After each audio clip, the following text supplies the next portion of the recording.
you do a deep dive is when things get very, very awkward and difficult. Good evening, good morning, good afternoon to everyone who's watching from all around the world.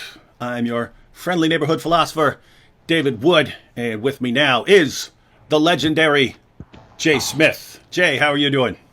Well, pretty good. Thanks, David. Good to be here with you.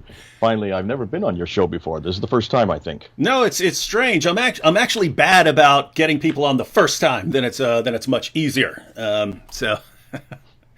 Yeah, Jay, why don't you, those of us who are in apologetics dealing with Islam, and those of us who watch YouTube videos are all familiar with the work that you've done. But for anyone who's kind of new to this or new to the channel and who hasn't been following what's been going on over the past couple of decades of Islamic apologetics, why don't you tell everyone a little bit about what you've been doing over the years and a little bit about your background before we jump into the topic?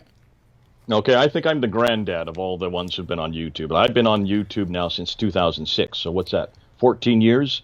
I think YouTube began in 2005. You were one of the OGs. You were one of the guys who saw how important it was back in the day, because I remember your videos, and it would be kind of in random places. You'd be like standing on a hill or something like that, talking about the problems with the Qur'an and so on.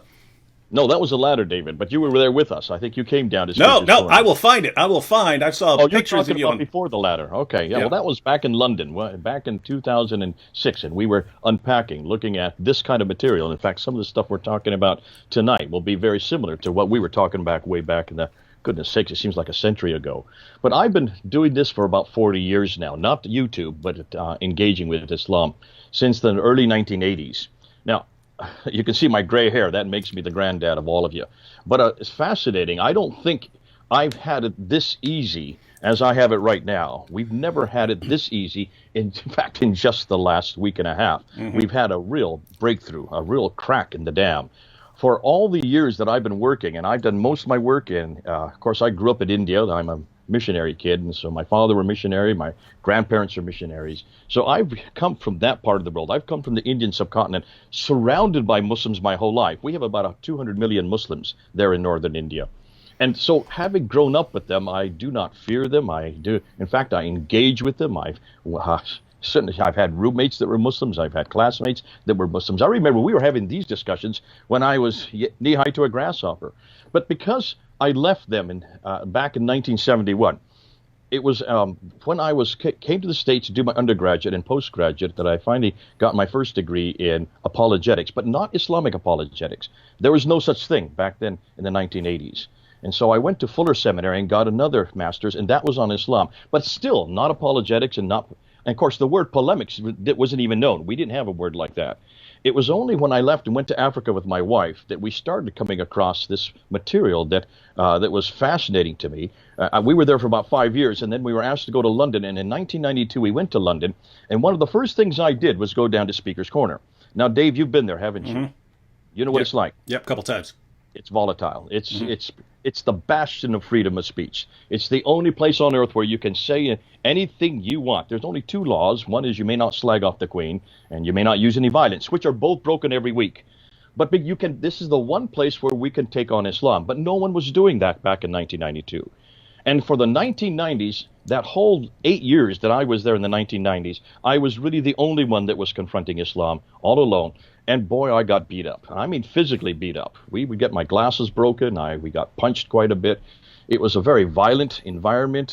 There were many different. We would have ladders, these little kitchen ladders that you just stand on so you get your head above the crowd. I wasn't on those ladders. I was on the ground to begin with, because we're not taught how to do that in homiletics class. We're not taught how to engage on a ladder and to confront those in front of us, because we're told to be nice and pristine and timid and shy and Christ-like, with, blonde hair and blue eyes. And we've always been, that's all that I've ever grown up with that kind of engagement. Nothing about going toe-to-toe with these guys and these gals, and especially these guys coming from the Indian subcontinent, because the majority of Muslims in London, now remember, we have 1 million Muslims living in London, and the majority of them come from 3 countries, Pakistan, India, and Bangladesh. Well, that's where I grew up, so I felt right at home with these guys. And it was fascinating because I kept on hearing things. I would go down to the corner and I would find them, they were attacking this book, the Bible, all the time. They never had Qur'ans in their hands. They never had Qur'ans. They had Bibles in their hand with little post-it notes all the way through. every one of these post-it notes was either a seeming contradiction or a seeming error or a seeming scientific anachronism, and they would be attacking me, and I'd never heard these kinds of attacks before. I thought I knew everything. I'd already studied under Dr. Dudley Woodbury there at Fuller Seminary. I thought I knew all the answers, but I hadn't heard these kind of questions. And of course, I knew all about the whole premise of the Quran. Of course, they'd always been saying the same thing about this book, their book. But at that time, there was nothing to fall back on. There was nothing to really give us any material to confront the Quran. That's called polemics. There was no school, no class. I had never, ever even come across anybody that knew how to confront the Quran or Muhammad in a public context, to go toe-to-toe with them and have it in a 2-minute soundbite. So Speaker's Corner kind of formed us, and Speaker's Corner created what we're now doing today. Then 9/11 happened. 9/11 changed everything. And suddenly the narrative was not one of violence, it was now one of peace. And Islam overnight became a religion of peace, which made my job a lot easier, because now I didn't have to worry about protecting myself physically. I was on a ladder by that time because back in 1994, I got beat up pretty bad, knocked unconscious, and the police had to rescue me. And when they pulled me out, they said there were about 60 Muslims that had been kicking me on the ground, and they were concerned for my health. They were concerned for my safety. So they said, from here on out, you must stay on a ladder so we can see you. So that's why I started getting on a ladder. And in 1995, I started introducing material against the Quran. I was taking classes from Dr. Gerald Hotting. I don't know if you know that name. He is one of the revisionists. He is one of the scholars that studied under Dr. John Wansborough, also along with David Cook and also along with Patricia Kroner. They're at School of Oriental and African Studies. And I was taking occasional courses there. I didn't need another master's. I just wanted to sit in on his classes. And I was hearing things that I never heard before. This is back in 1994, 1995. I was hearing things that all the Qiblas of the earliest mosques, none of them were facing Mecca. Things like this, that the Dome of the Rock didn't have a Qibla on it. And that it was, if it did, it certainly wasn't facing Mecca. It was facing somewhere much further north. And then I was hearing things that everything we know about the Quran, everything we know about this preserved text, doesn't come from the 7th century. It all starts to appear in after 690, after Abdul Malik. And that most of everything we know about this man Muhammad was first introduced in 833, yet he died in 632. And that everything we've heard about how the Quran was put together comes from 2 pages in a book called Al-Bukhari, Sahih Bukhari, volume 6, hadith number 509 and 510. And these are, though I'd heard these in the background, David, I never really engaged with them. Well, I started taking this stuff down to Speaker's Corner. And that's why I got beat up so much, because they had never heard this stuff. They didn't know this material. This was new to them. And so it was about 1995, some of the disciples of, what's his name? I can't remember his name right now. He is from Halifax. He's the Muslim Egyptian guy. Not Shabir Ali. He was one that taught Shabir Ali. Anyways, Jamal Badawi? Jamal Badawi. Some of his disciples came to me and says, would you be willing to do a debate with this Dr. Jamal Badawi? He's on his way back from Malaysia. And I said, well, let's do it. Okay, 1990. So this is 1995. This was August 1995 at Cambridge University. And so I did my very first debate with him, and I gave 10 historical challenges amongst what we're going to talk tonight about. So that was in 1995. And he didn't have really any response to any of these challenges. He had not really heard these challenges. All of these challenges I had got from Patricia Kroner. She was there at Cambridge at that time, and I went with her the week before, and we sat in her office, and she helped me really put together my debate.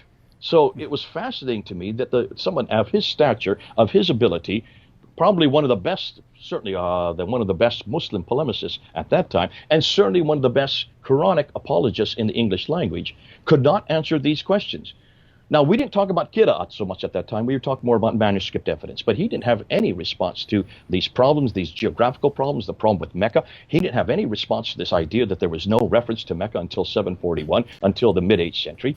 If this is the place where Abraham lived, if this is the place where Adam and Eve were sent to, if this is the place where Muhammad was born and grew up, and where he moved from in 622 up into Medina, why is it that we have no reference to this place at all until the mid-8th century, 100 years later? These kind of questions he didn't have a response for. And that showed me at that time, my goodness, we've got a treasure trove here.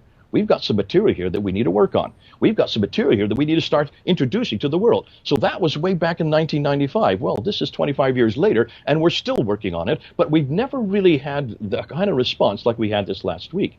And this was a gift. You were talking to me a little bit before the show, and you said, you couldn't have asked for a better gift than what was done with that interview back on June 8th. On a scale of 1 to 10, how much are we loving? How much are we loving Sheikh Yasir Qadhi and Mohammed Hijab right now? Yeah, well, this is what's fascinating, David. I mean, these two guys couldn't have really set it up for us better than what they have done. Because what we saw last week, we're talking about on today's now the 19th, so we're talking about the 8th. We're talking about 11 days ago. 11 days ago, we saw two different sides of Islam. We saw two different worlds of Islam. We saw two different paradigms of Islam colliding. And what a collision it was.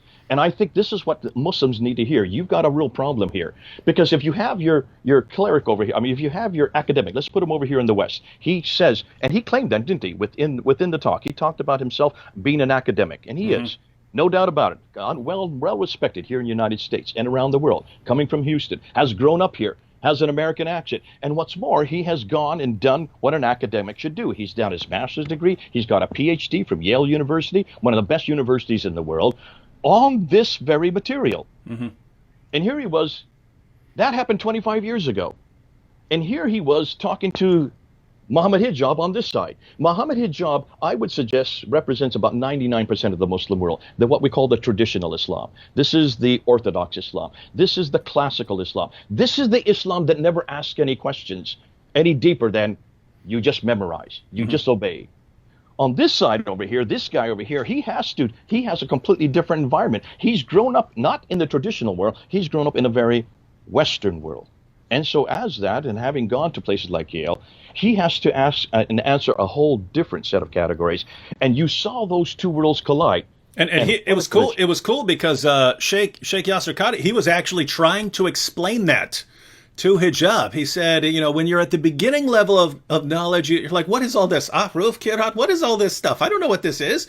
And he said, then once you start digging a little deeper, then you just sort of mindlessly accept what your teachers tell you, and you just simply regurgitate what they tell you. And he says, but if you dig really deep and you start having to deal with the criticisms of outsiders, then you realize you've got some problems here. And so it's funny that he's explaining that to Mohammed Hijab. He's explaining what's going on in this conversation. And for those of you who didn't see it, I encourage you to watch it before it's no longer available. Hijab took that portion of the discussion off of his channel. Yasir Qadhi still has it on his channel as of this moment, but he took down the comments section. So it's still up there right now, and we'll be talking about this here in a few. But he's actually filing copyright claims against people who are sharing the footage. So I had a copyright takedown. I'm going to win it. But that just shows you what kind of panic mode that he's in right now. But in effect, what you've got, ladies and gentlemen, is Mohammed Hijab really seems to believe that there's only one Quran, and even if you had to start over from scratch, you could still put together the perfect Quran that goes back to the time of Muhammad. He really seems to believe that, and he seems to believe that that's what Yasir Qadhi is going to say, right? If he just pushes him hard enough, that's what's going to come out. He basically thinks everyone has just misunderstood Yasir Qadhi, and so he keeps pushing him. And Yasir Qadhi's going, I don't want to talk about this. And Hijab, well, let me follow this up. And Yasir Qadhi, I don't want to talk about this. We should not be having this discussion in public. And Yasir Qadhi keeps it's almost like Yasir Qadhi the entire time was saying, how much clearer can I make this to you, Mohammed Hijab? This is a bad idea. We should not be having this conversation right here. Stop this. I'm begging you, please stop. And Hijab, okay, well, let me push a little harder then. And so Hijab, and then what happens afterwards? They're both in panic mode. They're both in massive damage control mode. They're both deleting stuff. Yasir Qadhi was right. This would be disastrous to say this in public. And Hijab just kept pushing. And now it's kind of too late. When you do a deep dive is when things get very, very awkward and difficult.